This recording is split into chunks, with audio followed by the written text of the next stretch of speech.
On our wedding day, Ethan's childhood friend, Emily, who has a heart condition, deliberately stopped her medication and attempted suicide to prevent our marriage.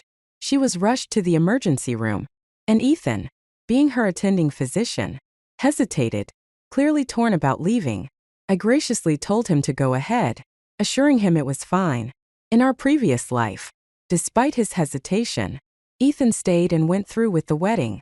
However, shortly after, Emily passed away. Filled with resentment, Ethan neglected me and our daughter, treating Emily's child as his own. When our daughter was caught in a fire, he prioritized Emily's child, even transferring all his assets to Emily's parents and child. This time, I wanted to give him a chance, but why did he regret it now? The atmosphere at the wedding was heavy. Ethan, dressed in a suit and wearing the groom's boutonniere, received a call. His expression darkened, as though the celebration wasn't about him. "Emily's having a heart attack. I need to go," he said urgently, removing the boutonniere as he left. While walking out, he was already on the phone, saying, "I'm on my way now." He hung up, took off his wedding ring, discarded his jacket, and hurriedly drove away. I had lost count of how many times Emily used her heart condition to summon Ethan away. If it weren't for my pregnancy, Ethan would never have agreed to marry me. Every time I brought up marriage, he would refuse, saying, "Emily's sick. I have to take care of her." I never understood why our marriage had anything to do with Emily's health. After he left, I walked up to the wedding stage, took the microphone, and announced that the wedding was canceled. I told the guests to treat the occasion as a casual gathering and enjoy the food. Then, I removed my cumbersome wedding dress and veil, feeling a wave of relief. In the past, whenever Ethan and Emily were alone, I would bombard him with 10 texts within an hour. But not anymore. I didn't argue or make a scene when he left. After the wedding was called off, I went to the hospital to schedule an abortion. If Ethan didn't want this child, I wouldn't use it to tie him down. Besides, in our previous life, our child suffered too much. She was severely burned in a fire, with over 70% of her body scarred. I called Ethan to inform him about canceling the wedding and my decision to terminate the pregnancy. "Let's separate," I said. When he answered, his furious voice cut through. "Madeline, what the hell is your rush? Emily's in the operating room right now. If you had a shred of decency, you wouldn't have picked her worst moment to get married." He hung up before I could explain. Standing outside the operating room, a doctor handed me the consent form. "Are you sure you don't want the child? Have you discussed this with your husband?" I nodded, confirming my decision. In our past life, Ethan stayed to marry me, but after Emily's death, he acted as if nothing had changed. However, after her funeral, he brought Emily's 4-year-old daughter, Chloe, home and had her call him Dad. He bathed, dressed, and even braided Chloe's hair himself. Chloe harbored hostility toward me, calling me a bad woman who had killed her mother. Despite being pregnant, maternal instincts made me pity the little girl who had lost her mother. I didn't hold her resentment against her. On the day I was due, Chloe pretended to be kind and asked me to take her to Disney. Thinking she had finally accepted me, I took her. Despite being heavily pregnant, she insisted on having ice cream and went to ride the carousel alone. But moments later, she vanished. Terrified, I called Ethan repeatedly. He arrived in a hurry. He gripped my wrist tightly. "Where's Chloe?" I sobbed as I tried to explain. She said she wanted to ride the carousel and told me to get her ice cream. I told her I'd stay with her and we'd get it later. But she insisted, crying and screaming until I went to buy it. Ethan's fury erupted. "She's just a little kid. How could you leave her alone like that? Do you honestly think this was intentional on her part? Could you live with yourself if something happened to Chloe? Don't expect me to forgive you if she gets hurt." His gaze darkened as it fell to my swollen belly. His expression filled with anger and disgust. After searching for an entire day and night, Chloe was finally found near a dumpster in an abandoned factory. Her tear-streaked face looked pitifully identical to Emily's. Ethan rushed over, scooping her into his arms as she burst into sobs. "Daddy, I was so scared," she cried. "Don't worry. Daddy's here." Ethan comforted her gently, holding her close. Then he turned to me, his expression cold and accusing. Madeline, you're about to be a mother yourself. How can you be so heartless? Wasn't it enough for you to have caused Emily's death? Chloe, sniffling, glanced at Ethan and whimpered. Daddy, don't blame Auntie. It's my fault. I won't ask for ice cream again. Ethan's eyes softened slightly, but his voice was sharp as he spoke again. Chloe, she's just upset because you accidentally broke her bracelet this morning. But Madeline, he said, his tone growing colder as he faced me. It was just a bracelet. Did you really need to lash out and abandon her over something so trivial? I felt my entire body tremble with rage and grief. Ethan, that bracelet was one of the few things my parents left me. It was all I had of them. I cried, but Ethan just sneered. They're dead. What's the point of holding on to something like that? Those words chilled me to the core. Still, guilt over how I had treated Chloe earlier led me to agree to her request to go to the amusement park. I thought taking her there would make things right. But as I glanced at Chloe perched smugly on Ethan's shoulder, the smirk she directed at me was full of defiance and mockery. From that day forward, Ethan never left Chloe alone with me. He even hired bodyguards and a nanny to ensure her safety. If I got within a few feet of her, the bodyguards would step in, their watchful eyes silently warning me to stay away. Ethan acted as if I were some sort of threat, going to extreme lengths to shield Chloe. Every holiday, instead of spending it with me, he would take Chloe to visit Emily's parents. On the day I went into labor, it coincided with Chloe's birthday. That morning, Chloe stood at the top of the stairs and gave me a chilling smile, one that sent shivers down my spine. It didn't feel like a child's smile. It was unsettling, almost malevolent. Then, without warning, she lunged at me, shoving me forcefully. I lost my balance and fell hard to the ground, my belly slamming against the floor. Pain shot through me so sharply I couldn't even scream. The bodyguards, having witnessed the collision, immediately rushed to Chloe's side to protect her. Their cold, robotic stare sent a clear message. I was the problem. Help me, please. I managed to gasp, clutching my abdomen as blood pooled beneath me. Chloe clung to one of the bodyguards and said sweetly, Uncle, take me to Daddy. I'm scared.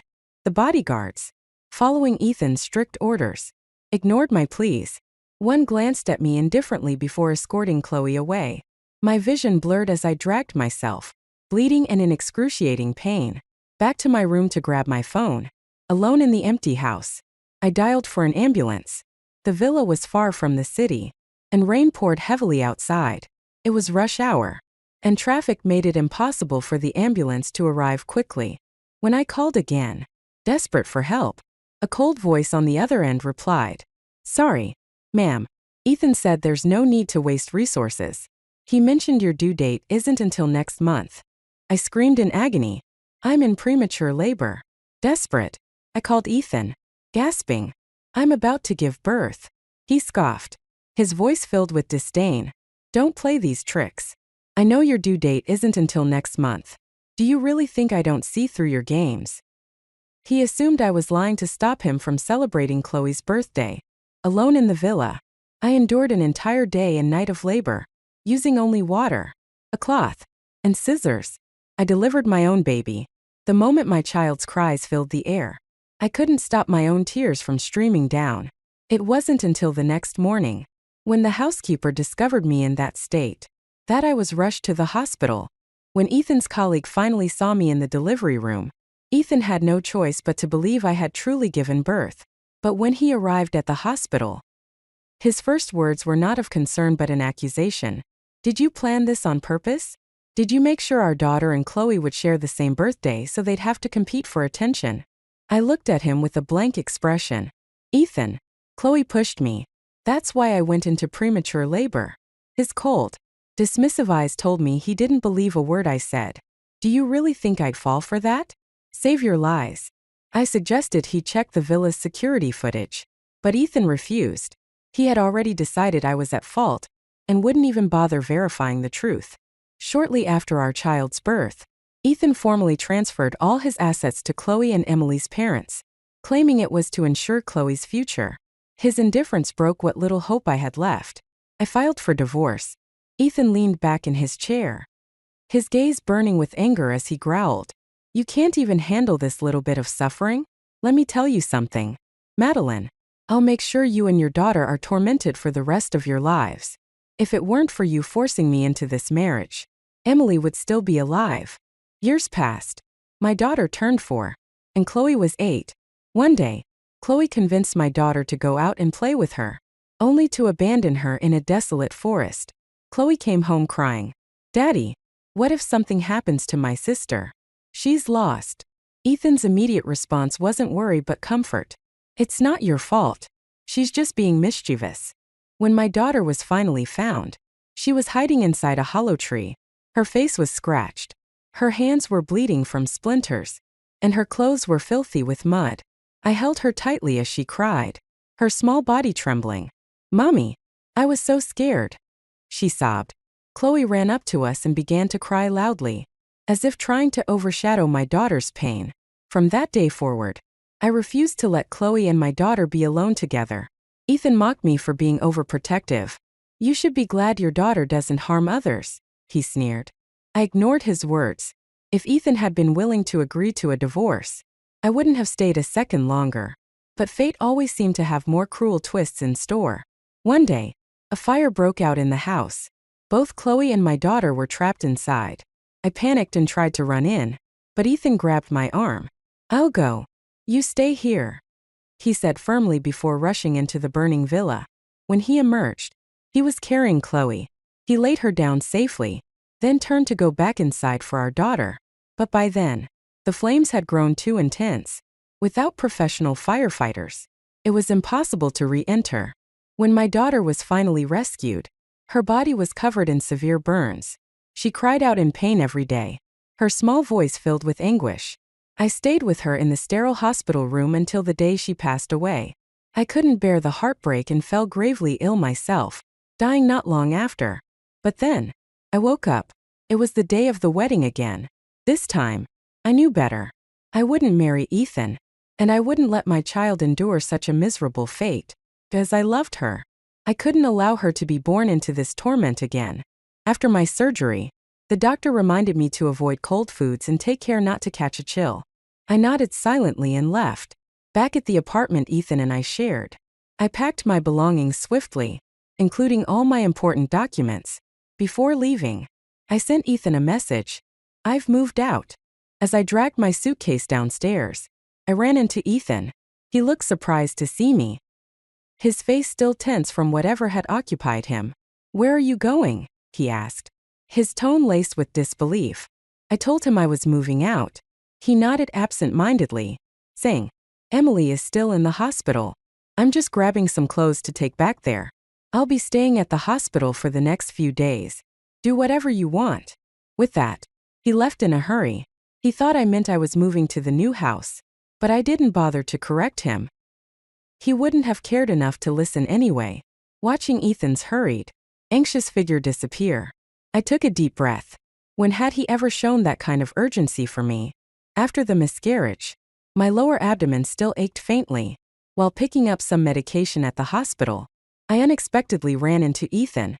He had just finished a surgery, and his exhaustion was evident. His eyes were bloodshot, and his face was pale. The moment he saw me, he frowned and approached quickly. Madeline, why are you here? His tone was tense, as if worried I had come to cause trouble for Emily. Go home, he said urgently. Just then, Ethan's colleague, Dr. Jacob Joe, rushed over and called out, Madeline, remember to keep your wound dry. In my previous life, after Jacob sent the ambulance for me, he had apologized profusely and even voluntarily stepped down from his position to help take care of me during my recovery. He had shown more care than Ethan ever did as a husband. I would never forget how Jacob had supported me during my most difficult moments. I smiled at Jacob and nodded. Thank you. I will. Ethan looked like he wanted to ask me something, but before he could speak, a patient hurried over and pointed toward Emily's room. Dr. Spencer, your wife is having heart trouble again. You need to check on her. Those words hung in the air like a heavy weight. Both Jacob and Ethan turned to look at me simultaneously. Ethan opened his mouth. She's not my. But I cut him off. I'm leaving now. I turned and walked away. ignoring the commotion behind me. On my way out, an elderly woman suddenly grabbed my hand and asked, "Young lady, are you married? Do you have a partner?" I shook my head and said, "No." Ethan, who had been frozen in place, snapped his gaze toward me, startled. Before he could say anything, I left quickly. I felt relieved, once again thankful that I had never registered my marriage with Ethan. Back home, Jacob called me, "Madeline, remember, no spicy food after a miscarriage. And be careful not to let your wound get wet." He hesitated for a moment before asking cautiously, "Can I ask you something?" "Go ahead," I replied. His tone was careful, almost hesitant. "Did you and Ethan register your marriage? Was the wedding finalized?"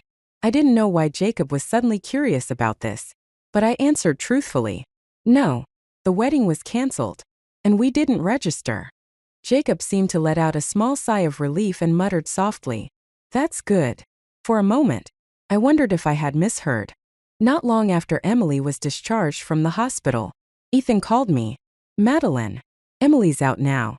I'd like her to move into the house. Are you okay with that?" I froze for a moment before replying, "Sure. Do whatever you want. It's your house anyway. What does it have to do with me?" I hung up before he could respond. In the past, even the slightest hint of affection between Ethan and Emily would have made me jealous, let alone having her move into our home. When Ethan and I first started living together, Emily constantly showed up at our place. She wore my slippers, changed into my pajamas whenever I was away on business trips, and lounged in our bedroom during the day while Ethan was at work. When I returned and saw her there, I demanded she leave. She pouted and hid behind Ethan, who sighed, pinching the bridge of his nose. "Madeline, I think of Emily as a sister. What's the big deal about a sister staying at her brother's house? Stop being jealous over nothing." I was hurt, but Ethan dismissed me impatiently. "If you can't handle it, then you can move out." I thought the call had ended then, but it hadn't. Ethan's voice came through the line again, filled with uncertainty. "Do you really mean it doesn't matter?" I laughed lightly, thinking, exactly, what does it have to do with me? It's your house. After all, when Ethan ran off without hesitation on our wedding day, I had already announced the cancellation of the wedding and decided not to register our marriage. As far as I was concerned, we were both single now. Ethan emphasized his words, his tone deliberate and sharp. "Madeline, don't speak in anger. Emily is sick, and I can't just leave her alone. She's like a sister to me." Calmly, I replied, "Sure. In my previous life, after getting pregnant and marrying him, I had quit my job. This time, without a marriage or a child tying me down, I continued working smoothly. So, when my manager asked if I was willing to transfer to South City for a promotion, I accepted without hesitation. I had no reason to stay. My parents passed away when I was 18, leaving me without family or attachments here. After work, I went to a company dinner with my colleagues. By chance, I spotted Ethan at a nearby table, also having dinner with his coworkers. When I went to the restroom, I ran into him in the smoking area. Our eyes met briefly, and I continued walking. On my way out, I was surprised to see him waiting for me at the door. I smiled politely and nodded, but he grabbed my arm. "Why didn't you say hello to me?" he asked. I looked at him, confused. Before I could respond, some people called out to him from the private room, "Ethan, Emily is looking for you." Emily poked her head out of the room, her voice sweet and clingy. "Ethan, why are you taking so long?" Our eyes met, and Emily's face lit up with a seemingly innocent smile. "Madeline, you're here too," she chirped, walking toward me. Seeing her made me feel nauseous. Her face reminded me of her daughter, and I couldn't suppress the disgust and chill that ran through me. Despite this, Emily smiled warmly. "Madeline, why don't you come in and join us? These are all Ethan's coworkers." I declined with a slight shake of my head. The sight of her alone was unbearable. During our relationship, when Ethan and I first lived together, Emily often showed up unannounced. She wore my slippers, borrowed my clothes when I was away, and even made herself at home in our bedroom. When I told her to leave, she would hide behind Ethan, pouting. Ethan would sigh in exasperation. "She's like my little sister. What's wrong with her staying here? Stop being so jealous. I was hurt but never knew how to respond. Ethan's patience with me wore thin. If you can't handle it, then move out, he said. Once, I accidentally overheard him on the phone. He asked someone, "Do you really think this doesn't bother her?" That moment still lingered painfully in my memory. During those days, I tried to be a supportive partner. I would bring Ethan lunch at the hospital, but he always turned me away. Why are you here? This is a hospital, not a place for random visits. He'd say coldly, I'm bringing you food. I replied, trying to ignore his tone. He sneered, I don't need it. Stop hanging around here. It's disruptive and reflects poorly on me. I'm busy and don't have time for this. His words stung deeply. I couldn't understand why it was inappropriate for me, his girlfriend, to visit him. After that, I never went to the hospital again. Yet, Emily often posted about her visits on social media. One post showed her sitting in Ethan's car, small cakes in hand. The caption read, I said I wanted these, and he bought them for me. If it weren't for her posts, I would have never known Ethan could be so considerate. Another post a few days later showed her at the hospital with Starbucks coffee and cake. He works so hard. I'm here to brighten his day. Ethan had scolded me for bringing him lunch but seemed perfectly fine with Emily showing up with treats. Feeling hurt, I asked him once, why is it okay for Emily to visit you at work, but not me? He frowned, clearly irritated. It's not the same. Emily doesn't cause me trouble. It was no surprise that many of Ethan's colleagues thought Emily was his girlfriend. Their closeness made it easy for people to misunderstand. At the dinner, a few of Ethan's coworkers came out of the private room and called him. Ethan, your wife is still waiting. My colleagues, noticing the exchange, turned to me and asked jokingly, is that your husband? I glanced at Ethan and replied flatly, no, none of my coworkers recognized him because, on our wedding day, he had left in such a rush that they never got the chance to see him. As the evening wound down, Ethan sent me a message. Let's head back together tonight. His tone was assertive, leaving no room for refusal. In the underground parking lot, I suddenly remembered the apartment Ethan bought before the wedding. It was listed under both our names as a joint purchase. Now that the wedding was off, we'd need to discuss what to do with it. To avoid any public confrontation in front of his colleagues, I reluctantly got into his car. As I approached the car, Emily stood in front of the passenger seat door. Ethan quickly explained, Emily gets carsick easily. You should sit in the back. I hadn't intended to sit in the front, but their eagerness to secure their arrangement felt almost too much. The car's heater was on high, making the interior uncomfortably warm. Emily kept glancing at me through the rearview mirror, her lips curling into a subtle smile. Her hand rested casually in her pocket, where the wedding ring Ethan and I had planned to exchange likely was. I reached into my bag and pulled out the red velvet box containing the ring. Emily turned around, her face lighting up with curiosity. Madeline, your wedding rings are so beautiful. Can I try it on? Her voice was sweet but carried an underlying smugness. Ethan glanced at me through the rearview mirror, his expression tense, as though he feared I might refuse. I smiled and nodded. Sure. If you like it, you can have it.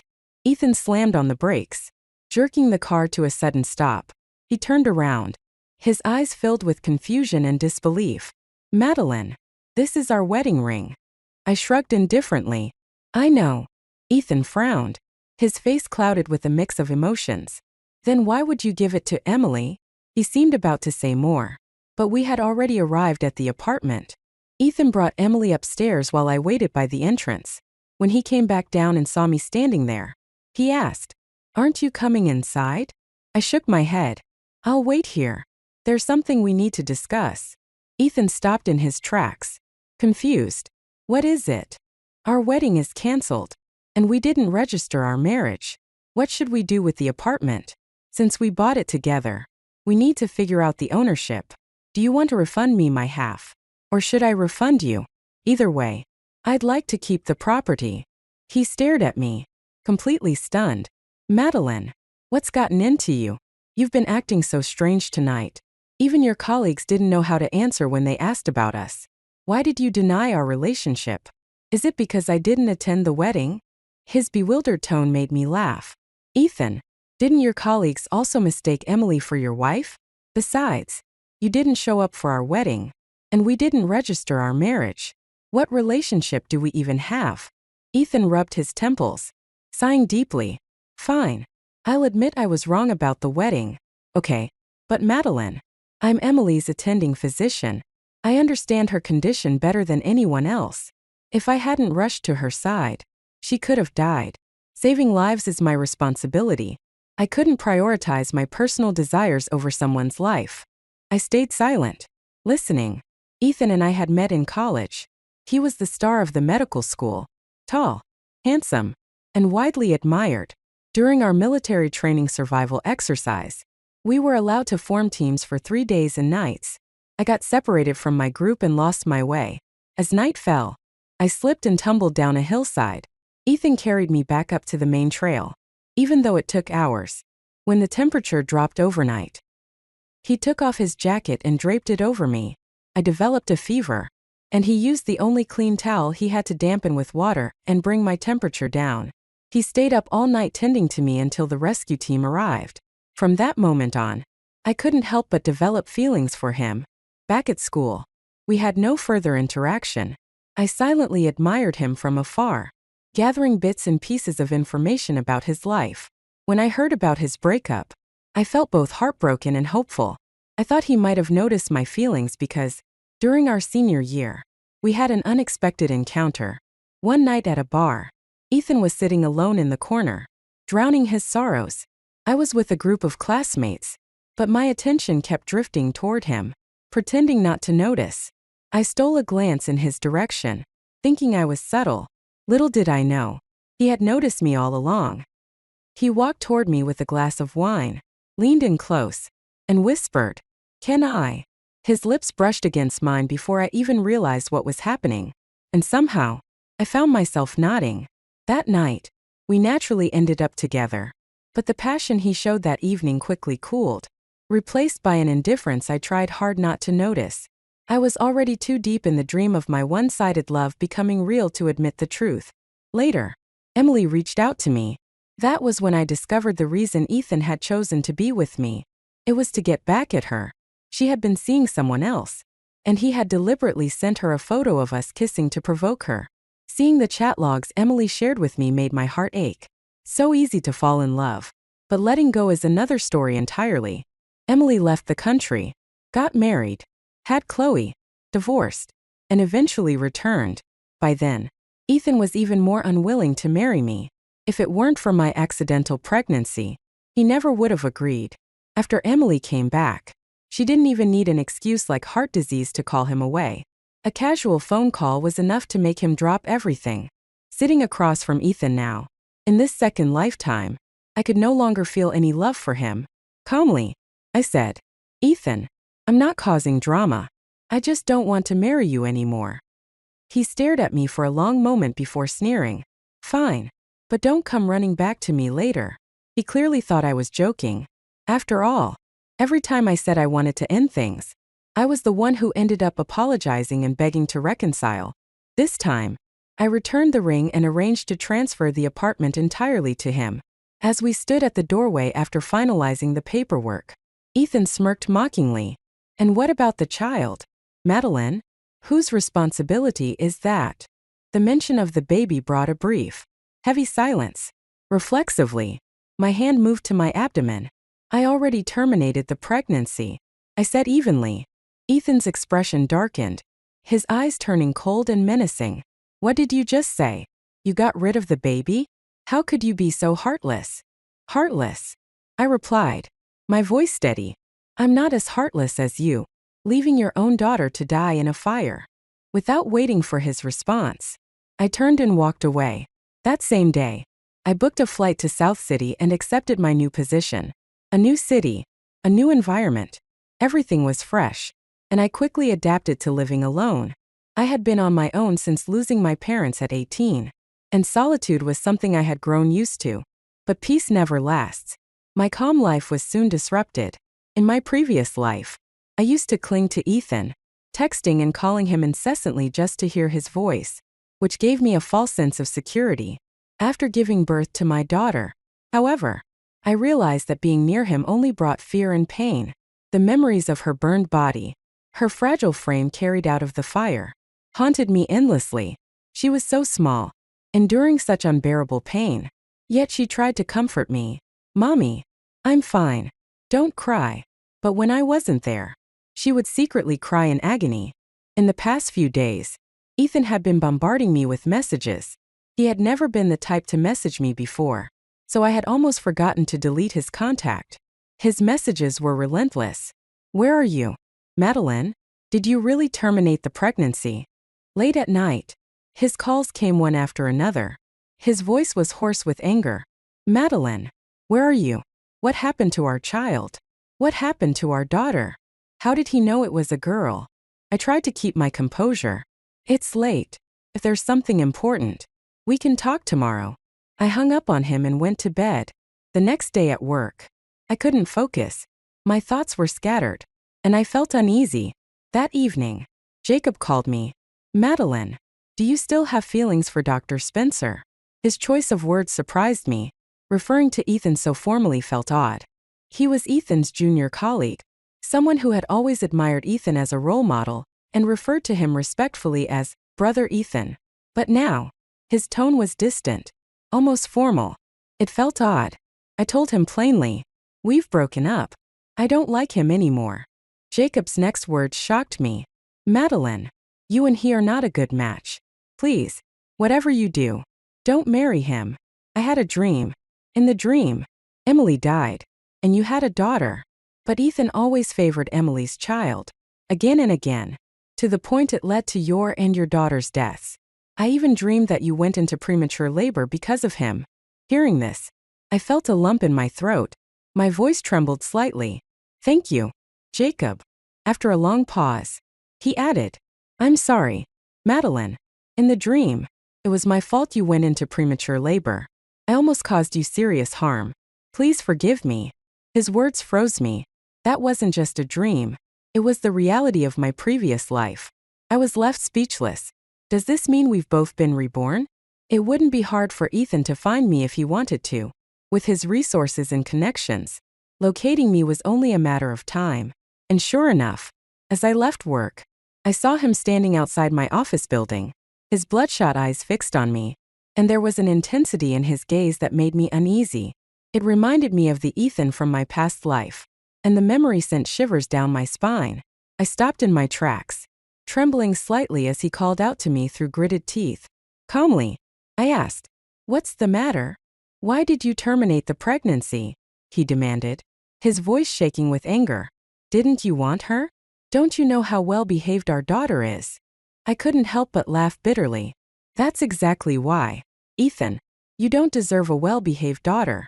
Isn't Emily's daughter calling you dad enough to fulfill your dream of fatherhood?" Ethan's face turned pale, his eyes red and misty. The steady stream of people passing by made me uncomfortable discussing such matters in public. I gestured for us to move to a quieter spot. "Madeline," he said softly, his voice trembling, "let's get married. We can have another child. And this time, we'll make sure to have our daughter again." That's when I knew. Ethan had also been reborn. He remembered everything from our previous lives. But how could he have the audacity to bring up our daughter, the one he had essentially condemned to death? I met his gaze, my voice cold. "Ethan, you killed your own daughter. You let your constant favoritism toward Chloe destroy her life. You have no right to call yourself her father." His lips trembled as he paled even further, his tall frame trembling. "You know everything," he whispered, his voice unsteady. I sneered. "Yes, Ethan, I know everything. I've been reborn too. And since you love Emily so much, I'm giving you the chance to be with her." He grabbed my arm, his lips opening and closing as he struggled to find the words. "Madeline, I'm sorry. I know I was wrong. After you died, I investigated everything. Emily didn't die. And I saw the villa's security footage. Chloe pushed you. She caused your premature labor under Emily's orders. They wanted you to die, to take you and our baby with you. Or worse, they planned to let you give birth so Chloe and our daughter would share the same birthday, ensuring I'd always neglect our daughter on that day. They wanted her to hate me, To hate you. Ethan's voice cracked as he continued. Chloe deliberately hid at the abandoned factory during the amusement park trip. It was all orchestrated to make you suffer. She had deliberately abandoned our daughter in the wilderness and set a fire to kill her. The thought of it made me want to tear Emily and Chloe apart piece by piece. But even that wouldn't be enough to quench the hatred in my heart. What shocked me the most was learning that Emily had been alive all along in our previous life. She had been orchestrating everything from the shadows, using Chloe as her pawn. A child as young as Chloe couldn't have done such cruel things without someone guiding her. Hearing all of this filled me with a bone-deep chill. As Ethan spoke, his voice broke with sobs. After you and our daughter died, I was devastated. Once I uncovered the truth, I sent Emily and her parents to prison. I'm sorry, Madeline. It was all my fault. Every time I see the evidence, feels like my heart is being torn apart. Like I can't even breathe. I can only sleep if I'm holding a picture of you and our daughter, sitting by your graves, watching his tears. I felt no sympathy, even with Ethan being reborn. I vowed to never let my daughter suffer the same fate again. Ethan choked out through his tears. You've been reborn, haven't you? That's why you told me to go to the hospital to save Emily without hesitation on our wedding day. You'd already given up on me, hadn't you? And I was so foolish, thinking you were being understanding. His eyes turned red as he cried. I thought you were so thoughtful, but you were just completely disappointed in me. Who could have imagined that the Ethan from my past life would return as well, carrying memories of everything after my death? He clung to my hand, unwilling to let go. Ethan, I don't love you anymore, I said coldly. Do you have any idea how much pain I was in when I gave birth alone? My first pregnancy, my first time giving birth. And it became the start of my tragedy. I delivered our child at home by myself, cutting the umbilical cord with a pair of scissors sterilized in boiling water. I only let myself faint after I heard her cry. She was so small, yet Chloe lured her into the mountains, almost killing her there. And when she went missing, your first reaction wasn't to find her but to comfort Chloe. She was just 4 years old. You never celebrated her birthday, not even once. Yet you celebrated Chloe's birthday every year. You have no idea how disappointed she was. Even as she died, she told me not to cry. She asked me, why is my dad you? I practically screamed as I said those words. The pain I'd experienced couldn't be erased. Even if I didn't love him anymore, the agony of the past still haunted me. Ethan shook his head, his voice hoarse.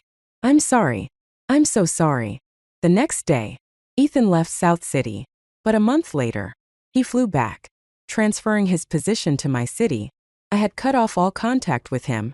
Madeline, please, just look at me. I swear I know I was wrong. I let out a cold laugh. Seeing you makes me sick.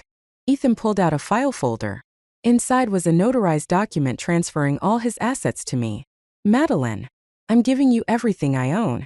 Please, take it. I ignored his desperate attempts to make amends. The more he begged, the more afraid I felt.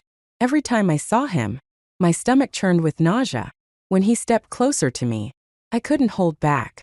I vomited right in front of him. The psychologist told me it was post-traumatic stress disorder. At its worst, even being near Ethan caused my brain to go into oxygen deprivation, and I fainted. After that incident, he never appeared directly in front of me again. Instead, he would stand outside, watching me through a window, not daring to come closer. Emily eventually followed him to South City, but Ethan's once gentle gaze toward her had turned cold and filled with disgust. Get lost, he said, his voice icy. I told Ethan, if you dare come near me again, neither you nor your daughter will have a good life. Soon after, Chloe was no longer able to attend kindergarten. Without Ethan's financial support, her family couldn't sustain their normal lives. Previously, they had lived entirely off of Ethan's money. But since Ethan had transferred all his assets to me, he was left with only his regular salary and no extra funds to spare. I messaged Ethan, offering to return the money, but his reply was simple. I'm sorry. I know the harm I caused you is irreparable. The only thing I can give you now is everything I own. I'm truly sorry. Without financial stability, Emily fell into bad habits, gambling away what little she had. Before long, She accumulated heavy debts and ended up having one of her hands severed as punishment. Her heart condition worsened due to her lack of treatment and her newfound addictions to smoking and drinking, leaving her body completely deteriorated. In her desperation, she begged Ethan for help. Ethan didn't even spare her a glance. His only response was a cold laugh. "Didn't you like to threaten suicide? Now you can die without the effort." Eventually, Emily died a miserable death, consumed by pain. Her parents aged overnight from the stress, and Chloe was sent to an orphanage. After that, I never saw Ethan again. He erected a gravestone in this lifetime for the daughter we lost in the previous one. On the stone, he inscribed "beloved daughter" and sketched an image of her as he remembered her. He often visited the grave, talking to it as if she were there. People whispered that he had gone mad, driven insane by grief and guilt. He had lost his daughter, and in doing so, lost his mind as well. Meanwhile, my life gradually improved. I moved on and rebuilt myself. I donated half of the assets Ethan gave me to a girls' rescue foundation, hoping to honor the memory of our daughter from the past life. When I met Jacob again, he was in South City on a business trip. He was still the same bright and cheerful young man, though now he had become an even more accomplished doctor, surpassing Ethan. "Madeline, I've always felt sorry for what happened to you," Jacob said sincerely.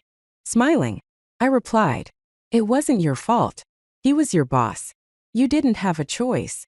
Jacob had spent both his past and present lives atoning for a single mistake. In our previous life, aside from that one incident, he had always treated me well and shown me respect. Even after what happened, he had done everything he could to apologize and make amends. He truly wanted to be a better person.